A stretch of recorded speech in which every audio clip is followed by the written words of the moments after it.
ഒരു ഈച്ച main character ആയിട്ട് വരുന്ന സിനിമയാണ്. ഭയങ്കര എക്സൈറ്റഡ് ആയിരുന്നു. പിന്നെ നമ്മുടെ ഒരു റിയലിസ്റ്റിക് ഈച്ച അല്ല, ഒരു ഫാന്റസി ഈച്ച സംസാരിക്കുന്നുണ്ട്. എനിക്ക് ചെറുപ്പത്തില് മായാവി വായിക്കുമ്പോൾ ലുട്ടാപ്പി ആയിരുന്നു ഇഷ്ടം. എനിക്ക് മായാവിനെ ഇഷ്ടമല്ലായിരുന്നു. എത്ര വലുതായാലും ലുട്ടാപ്പിയെ പോലെ നോട്ടി ആയിട്ടിരിക്കണം. ലവ്ലി ആൻഡ് യു, അശ്വതിയും ലവ്ലിയും തമ്മിലുള്ള ബന്ധം എന്താണ്? ഞാൻ പടത്തിൽ അഭിനയിച്ചു.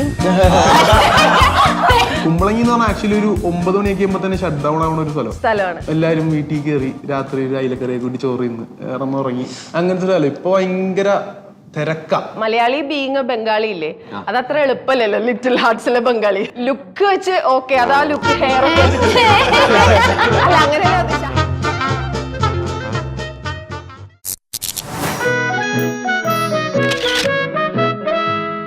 Lights Camera Talkil ഇന്ന് we have the lovely team of Malayalam cinema. Lovely. അപ്പോൾ Ashwathy, Mathew, Arun and Ashlin, welcome to lights camera talk. Thank you. ഒരു ഈച്ച മെയിൻ ക്യാരക്ടർ ആയിട്ട് വരുന്ന സിനിമയാണ്.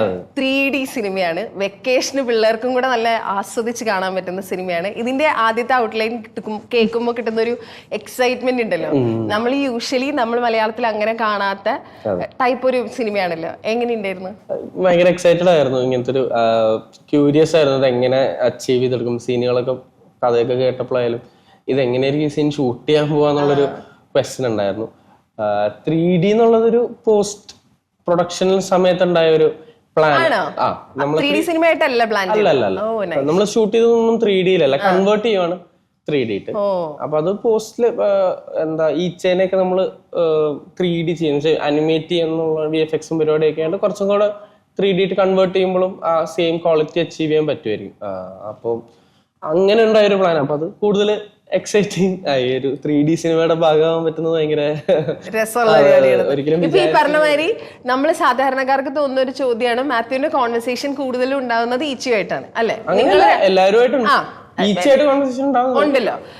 അപ്പൊ ഇല്ലാത്ത ഒരാളോടാണല്ലോ നമ്മൾ സംസാരിക്കുന്നത്. അപ്പൊ ഇത് നിങ്ങൾ എങ്ങനെയാ അത് ഷൂട്ട് ചെയ്യുക? അവിടെ ആരെങ്കിലും വന്ന് പകരം നിൽക്കുവോ? ഇല്ല, അങ്ങനെ നിക്കാൻ പറ്റില്ല. കാരണം അത് പിന്നെ ഇറേസ് ചെയ്ത് ഇരട്ടി പണിയോ, ഭയങ്കര കോംപ്ലിക്കേറ്റഡ് ആദ്യം.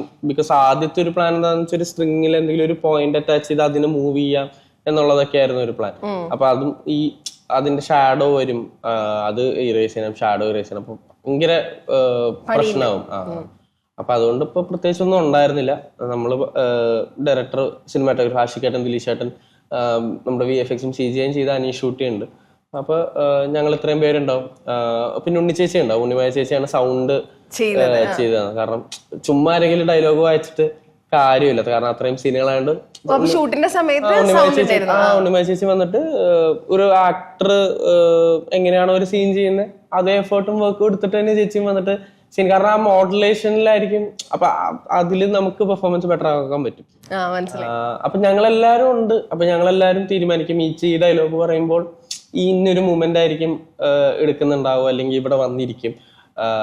ഈച്ച സ്റ്റഡി ആയിട്ടുള്ള ഒരു ജീവിയല്ല, എപ്പോഴും മൂമെന്റില്ല. അത് ഇരിക്കുവാണെങ്കിൽ പോലും കുറച്ചു നേരെ ഇരിക്കുള്ളൂ ആ പോയിന്റിൽ. പിന്നെ പെട്ടെന്ന് തന്നെ മൂവ് ചെയ്യും. അതും കുറെ ദൂരമൊക്കെ പോയിട്ടൊക്കെ ആയിരിക്കും തിരിച്ചു വരികയും സംസാരിക്കുകയൊക്കെ ചെയ്യുന്നത്. അപ്പൊ അത് എക്സൈറ്റിംഗ് ആയിരുന്നു. എക്സൈറ്റിംഗ് എന്നൊക്കെ പറയുമ്പോഴും ഭയങ്കര ബുദ്ധിമുട്ടായിരുന്നു. പറഞ്ഞ പോലെ ഒന്നുമില്ല. ഇപ്പൊ ആഷിക്കേട്ടൻ ഈച്ചയ്ക്ക് ഒരു ക്ലോസ് വെക്കാൻ പോകുമ്പോ അവിടെ ഒന്നും ഇല്ല. അപ്പൊ അല്ലെങ്കിൽ ഒരു ഫോക്കസ് കൊടുക്കുമ്പോഴായാലും ഭയങ്കര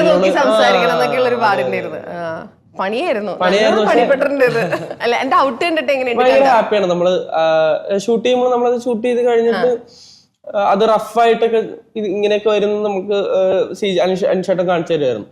അപ്പൊ നമ്മള് ഹാപ്പി ആയിരുന്നു ഭയങ്കര. നമ്മളത് അച്ചീവ് ചെയ്തല്ലോ. ഇത്രയും ഡിഫിക്കൽട്ടീസും കൺസ്ട്രെയിൻസും ഉണ്ടായിട്ട് നമ്മൾ അച്ചീവ് എടുത്താലും ഭയങ്കര ഹാപ്പിയാണ്. ഇതിപ്പോ ഈ ആനയുടെ കൂടെ അഭിനയിക്കുമ്പോ, ഡോഗ്സിന്റെ കൂടെ അഭിനയിക്കുമ്പോ നമുക്ക് ബേസിക്കലി അവരെ കുറിച്ച് അറിയാത്ത കുറെ കാര്യങ്ങൾ നമ്മൾ സിനിമയ്ക്ക് വേണ്ടി പഠിക്കുമല്ലോ. അങ്ങനെ ഇപ്പൊ പെപ്പയൊക്കെ പറഞ്ഞു കേട്ടിട്ടുണ്ട്. അതുപോലെ ഇപ്പൊ ഈച്ചയിൽ ഇപ്പൊ ഈ ടീസറിൽ പറയുന്നത് പോലെ നോർമലി ഒരു മനുഷ്യനേക്കാൾ 12 times ഫാസ്റ്റർ ആണ് ഈച്ച എന്ന് ഇതിൽ ഈ ടീസറിൽ കേൾക്കുമ്പോൾ നമ്മൾ അറിയണേ. നിങ്ങൾ മനസ്സിലാക്കിയിട്ടുള്ള കുറച്ച് ഈച്ച ഫാക്ട്സ് ഉണ്ടാവുമല്ലോ ഈച്ചയെ കുറിച്ചിട്ട്. Is there something? ഈച്ച കാണുന്നത് ഇത്ര ഭയങ്കര ഹൈ ഫ്രെയിംസിലാണ്. 6000 ലെൻസ്, അത്രയും കണ്ണുകളോ അങ്ങനെ എന്തോ ആണ്. ഹൈ റെസല്യൂഷനിലാണ്. ഹൈ റെസല്യൂഷൻ അല്ല, ഭയങ്കര സ്ലോ 360 വ്യൂ കൊണ്ട് ഭയങ്കര സ്ലോ മോഷനിലാണ് കാണുന്നത്. അതാണ് നമ്മളിങ്ങനെ അടിക്കാൻ വരുമ്പോ ഈച്ച പെട്ടെന്ന് പോകുന്നത്. അത്രയും പതുക്കെ അത് കാണുന്നത്. അപ്പൊ നമ്മൾ ഇത്രയൊക്കെ വരുമ്പോ അതിങ്ങനെയാണല്ലോ സ്ലോ മോഷനിലാണ് പെട്ടെന്ന് പറന്നു പോകുന്നത്. അപ്പൊ പിന്നെ നമ്മളെ പോലല്ല നമുക്ക് ഇവിടം വരെ ഉള്ളൂ, അവർക്ക് അങ്ങോട്ടും കുറച്ചുകൂടെ കാണാൻ പറ്റും. ഓ കണ്ണിങ്ങനെ ആയതുകൊണ്ട് ഇങ്ങനെ കുറച്ചുകൂടെ വിഷൻ കൂടുതൽ അവർക്ക്. പിന്നെ നമ്മുടെ ഒരു റിയലിസ്റ്റിക് ഈച്ചല്ല, ഒരു ഫാൻസി ഈച്ച സംസാരിക്കുന്നുണ്ട്. ഈ പോസ്റ്ററിൽ താങ്കളുടെ കൈയുണ്ടോ? എസ്തെറ്റിക് കുഞ്ഞമ്മയുടെ കൈയുണ്ടോ?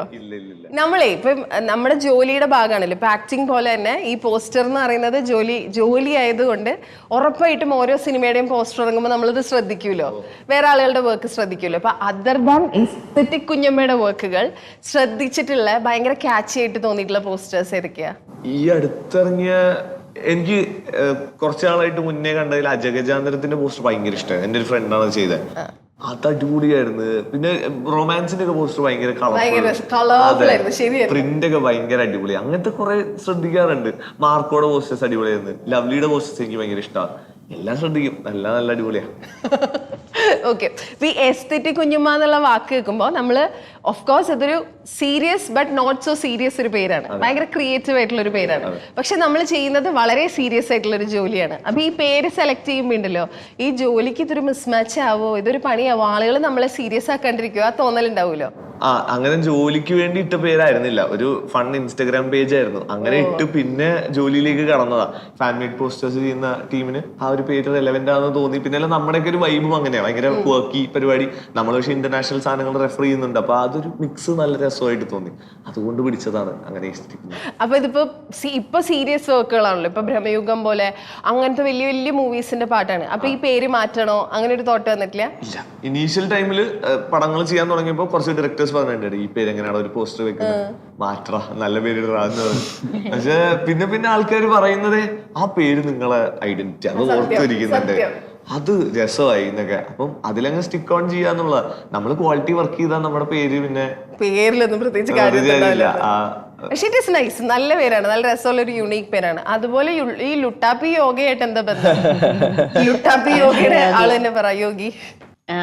എനിക്ക് ചെറുപ്പത്തില് മായാവി വായിക്കുമ്പോൾ ലുട്ടാപ്പി ആയിരുന്നു ഇഷ്ടം. എനിക്ക് മായാവിനെ ഇഷ്ടമല്ലായിരുന്നു. മായാവി ഫാൻസ് ഒക്കെ കേക്കൂട്ടോ, പക്ഷെ ലുട്ടാപ്പിക്കാ കൂടുതൽ ഫാൻസ്. ശരിക്കും അല്ല അങ്ങനെയല്ല, എനിക്കും ലുട്ടാപ്പി ഒരു ക്യൂട്ട് ഒരാളെന്നുള്ളതില്. മായാവി പക്ഷെ too good to be true. ഒരിക്കലും ആർക്കും അത്രയും നല്ലവനാവാൻ പറ്റില്ല എന്ന് എനിക്ക് തോന്നുന്നു. സീരിയലിലൊക്കെ കാണാൻ മരുമക്കളൊക്കെ പോലെ അല്ലെ, ഭയങ്കര നന്മ. അതെ, ഭയങ്കര നന്മ. അപ്പൊ ഒരു ഇറിറ്റേറ്റിംഗ് ക്യാരക്ടറാണ് എനിക്ക് തോന്നുന്നത്. പിന്നെ ഓവർ ദ ഇയേഴ്സ് എനിക്ക് തോന്നുമായിരുന്നു, ഇപ്പം യോഗ ചെയ്യുന്നവരും എല്ലാരും നമ്മൾ അഡൾട്ട് ആകുമ്പോൾ കൂടുതൽ സീരിയസ് ആവുമല്ലോ. അപ്പൊ അങ്ങനെയല്ല, നമ്മൾ എത്ര വലുതായാലും ലുട്ടാപ്പിയെ പോലെ നോട്ടി ആയിട്ടിരിക്കണം. നമ്മുടെ നോട്ടിനെസ്, കുസൃതി ഒരിക്കലും കളയരുത് എന്നുള്ളൊരു ഐഡിയ ആയിരുന്നു ലുട്ടാപ്പി യോഗി. അപ്പൊ ഒരു ദിവസം ഓർക്കം തോന്നി കഴിഞ്ഞപ്പോ ലുട്ടാപ്പി യോഗി എന്ന് ചുമ്മാ ഇൻസ്റ്റാഗ്രാമിൽ ഇട്ടതാ. അതിഷ്ടായി, പിന്നെ അതങ്ങനെ കണ്ടിന്യൂ ചെയ്തു. പിന്നെ ഞാൻ എന്റെ യോഗ സ്റ്റുഡിയോ തുടങ്ങിയപ്പോ എനിക്ക് കാലേജിൽ ഭയങ്കര പാടാ ഇതിനൊരു പേര് കണ്ടുപിടിക്കാന്ന്. അപ്പൊ ഞാൻ ഓർത്താ എന്നാ പിന്നെ ഇത് യോഗി മാറ്റി യോഗയാക്കാന്ന് ഓർത്ത് അങ്ങനെ മാറ്റിയ. അതെ. പിന്നെ ഒരു സാധനം എന്ന് പറഞ്ഞാൽ, ഞാൻ പഠിപ്പിക്കുമ്പോഴും യോഗ പഠിപ്പിക്കുമ്പോഴും ഇപ്പൊ എസ്തെറ്റിക് കുഞ്ഞുമ്മയുടെ കാര്യം പറഞ്ഞാൽ സീരിയസ് സാധനമാണ് പഠിപ്പിക്കുന്നത്. പക്ഷെ അത് ചെയ്യുമ്പോൾ നമ്മൾ സീരിയസ് ആവണമെന്നില്ലല്ലോ. അപ്പൊ ഒത്തിരി ഫണ്ണും പ്ലേയും കൂടെ ക്ലാസ്സിൽ കൊണ്ടുവരാൻ നോക്കും ഞാൻ പഠിപ്പിക്കുമ്പോൾ. അപ്പം ഈ പേര് കേൾക്കുമ്പോൾ കൊള്ളാലോ എന്ന് തോന്നുന്നവരെ വരത്തുള്ളൂ.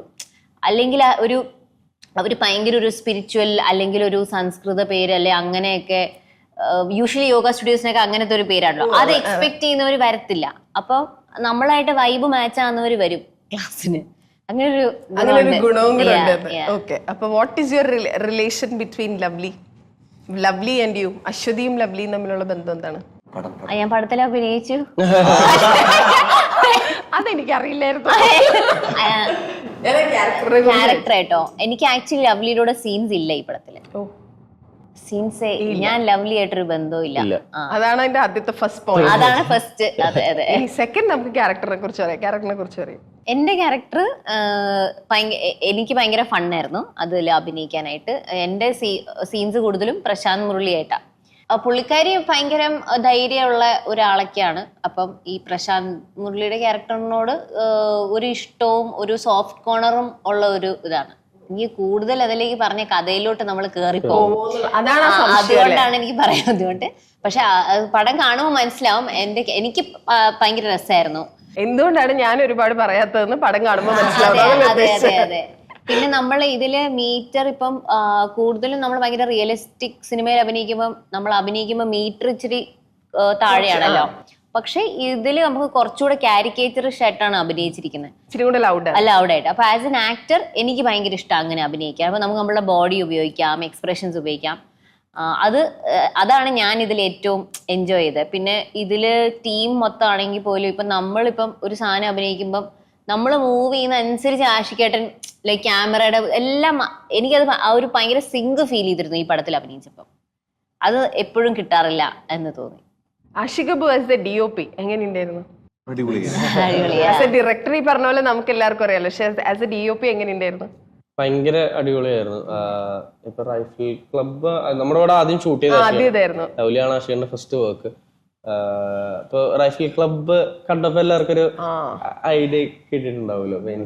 പക്ഷെ എനിക്ക് പേഴ്സണലി എനിക്കിപ്പോഴും തോന്നുന്ന ലൗലി കുറച്ചും കൂടെ, കാരണം ഇങ്ങനെ ഒരു ഫാന്റസി എലമെന്റ് ഒക്കെ ഉള്ളതുകൊണ്ട് ശരിയാട്ടോ, വിഷ്വൽസ് ഒക്കെ ഭയങ്കര ഭംഗിയാണ്. അപ്പൊ കുറച്ചും കൂടെ അവർക്കും എക്സ്ട്രാ കാര്യങ്ങളൊക്കെ ആഡ് ചെയ്ത എലിമെന്റ്സ് ഒക്കെ ആഡ് ചെയ്ത് വിഷ്വലൈസേഷൻ മൊത്തത്തിൽ ഡിഫറെന്റാ ലൗലി എന്ന ഒരു പടത്തിന്റെ.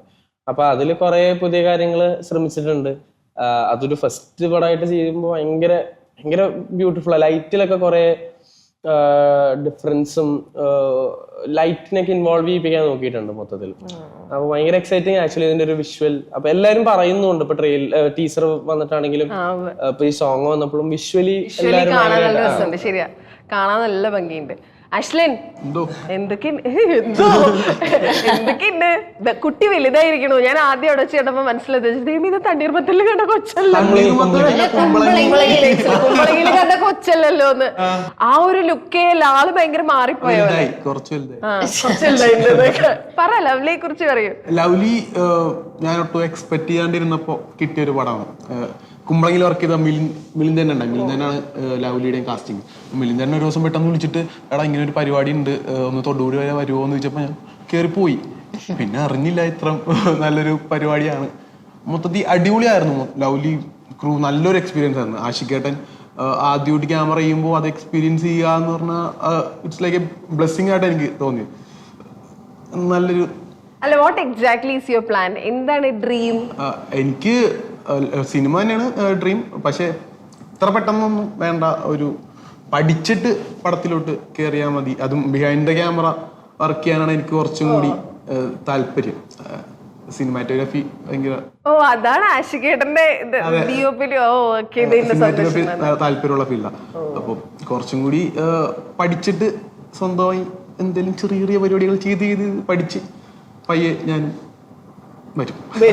ഞാൻ എന്തായാലും വരുന്നൊക്കെ. കുമ്പളങ്ങിയിൽ കവര് വന്ന് കിടക്കുന്ന ടൈമാണല്ലോ. നിങ്ങൾ ആരെങ്കിലും ഒക്കെ പോയോ? അവിടെ അല്ലേ, അവിടെ ട്രാഫിക് ഒക്കെ അങ്ങോട്ടും ഇങ്ങോട്ടും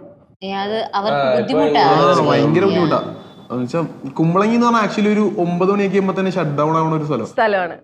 എല്ലാരും വീട്ടിൽ കയറി രാത്രി ഒരു അയിലക്കറിയെ കൂട്ടി ചോറ് തിന്ന് ഇറന്നുറങ്ങി അങ്ങനത്തെ സ്ഥലം. ഇപ്പൊ ഭയങ്കര തിരക്കാ.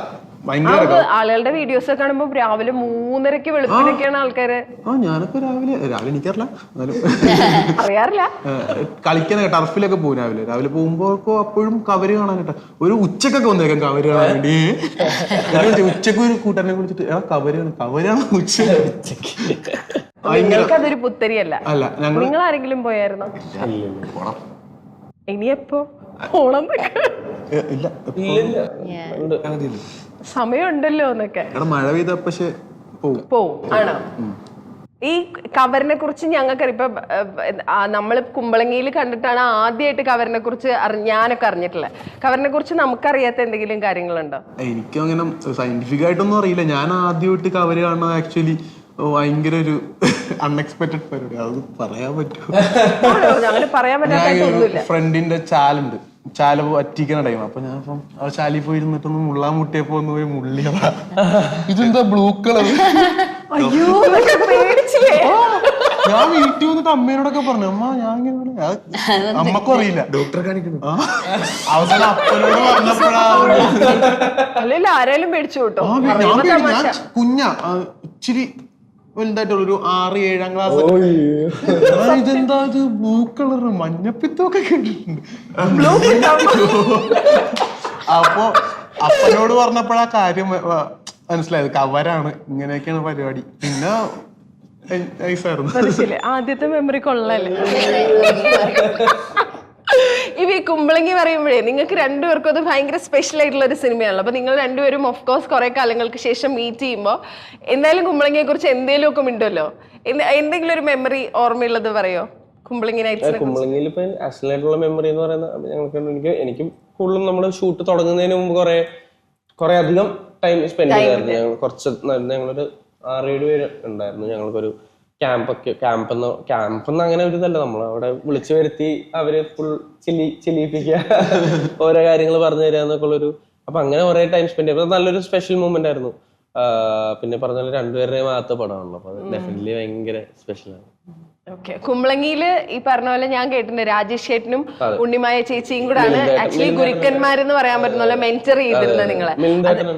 അതിൽ ഈ പറഞ്ഞ പോലെ അപ്പം അതേ ഉണ്ണിമായ ചേച്ചിയാണ് ഫ്രണ്ടിലേക്ക്. ഐ ഹേർഡ് യു സെയിങ് കുമ്പളങ്ങിന്ന് കിട്ടിയ ആ ബേസ് ആണ് ഇപ്പോഴും എന്നെ ലീഡ് ചെയ്യുന്നത്. അങ്ങനെ ഇപ്പൊ മുന്നിൽ കൊണ്ടുപോകുന്ന കുറെ കാര്യങ്ങൾ ഉണ്ടാവുമല്ലോ സിനിമയിൽ ആക്ട് ചെയ്യുമ്പോൾ.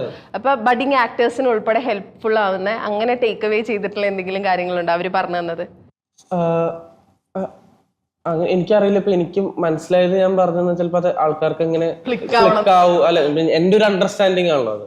അവര് പറഞ്ഞു തന്നേന്ന് എനിക്ക് മനസ്സിലായ ഒരു കാര്യങ്ങൾ എല്ലാവരും ഉണ്ട് കേട്ടോ. ഞാൻ പറഞ്ഞപ്പോ ഉണ്ണിമായ ചേച്ചി രാജേഷോടാണ് കൂടുതലും എന്നെ ഒന്ന് ഹെൽപ്പ് ചെയ്ത്. പക്ഷെ അല്ലാണ്ട് എല്ലാരും ഇൻവോൾവ് ആയിരുന്നു.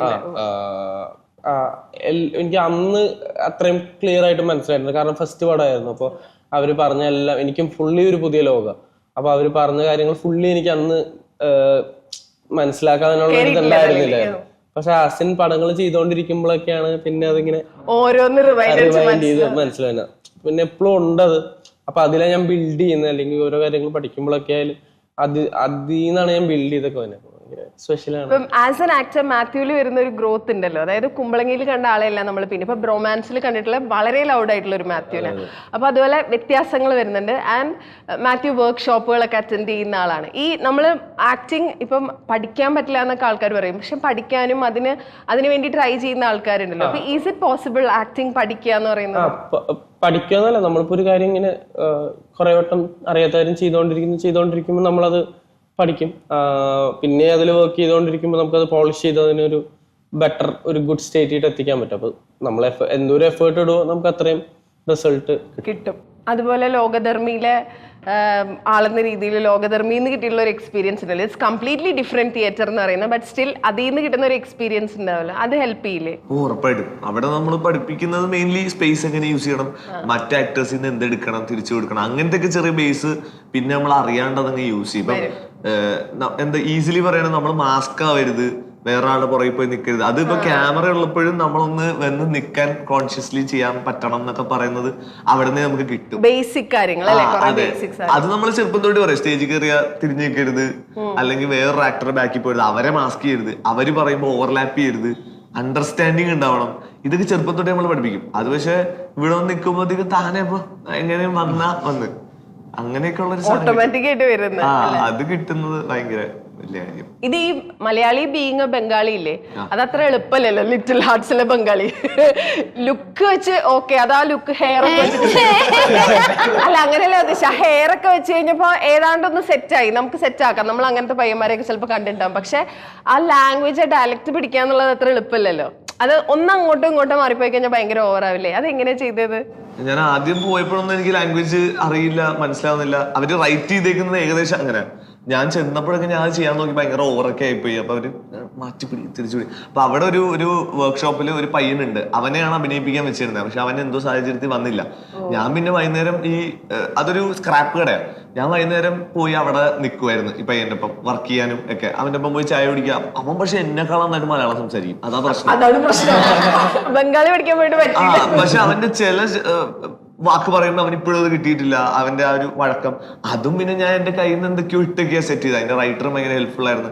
അങ്ങനെ അവന്റെ തന്നെ പിടിച്ച് അവിടെ നടന്ന് അങ്ങനെ സംസാരിച്ച് അങ്ങനെ എങ്ങനെയൊക്കെയോ കൊണ്ടുവന്നു. എങ്ങനെയൊക്കെയോ ഒത്തുന്ന്. പക്ഷെ നൈസായിരുന്നു കേട്ടോ, നല്ലായിരുന്നു.